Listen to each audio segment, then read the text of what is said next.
will be used properly. But as you know, as I'm glued to the TV, and you know, I'm trying to figure out like just what's even going on, like how is this happening? And sometimes it's like, you know, I gotta turn the TV off because it's like it's so overwhelming. Nowhere near as overwhelming as it must be. Well, Bianca, we're here at the Metropolitan Detention Center, the MDC. It's a federal jail that houses criminal kingpins and killers who are awaiting the resolution of their cases. Now, for the first time in his life, accused sex trafficker Sean Diddy Combs spent the weekend here behind bars in solitary confinement and on suicide watch. MDC is a tough place, so rough you can hear detainees shouting even on the streets. There are constant lockdowns due to violent outbreaks, but former detainees I spoke with tell me that the experience here for Diddy will be different. Like other first-time celebrity defendants, he's reportedly under suicide watch, basically naked except for hospital paper, throwaway clothing, and rubber shower shoes. He's under 24-hour watch and kept separate from all other inmates. He has a bed with a blanket and no pillow. There are no electronic devices, but if he's lucky, he'll have the use of a radio for a short time.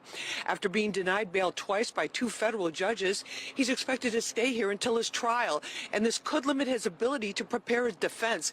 Many criminal defense attorneys say he's fighting a mountain of evidence and tough prosecution from the government's all-female team. I spoke with federal trial attorney Philip Hamilton, and he tells me when a defendant is behind bars at MDC, it's much more difficult to work on their defense, no matter who they are. There is no private VIP area for lawyer consults. Here's what Hamilton told me. Even in terms of just being able to converse with his lawyer, he's going to be doing it down in the regular waiting room with everyone else. You know, I can tell you from my experience there were times when I would go to interview clients, let's say during the course of R. Kelly's trial, I would see him right there speaking with his lawyers, just the same as everyone else was down there speaking with their lawyers and visiting with their family members. There's no special wing. Now, other defense attorneys tell me that with this particular jail, there are other issues as well that present difficulties to putting together an effective defense, namely the lack of reliable Wi-Fi or high-speed Wi-Fi. And in a case like Diddy's, which prosecutors say has hundreds of terabytes of data involved in the evidence, that could present a real problem. Now, he can continue to appeal the no bail decision, but that may take too long. We'll have much more for you on this on the Fox 5 News at 5.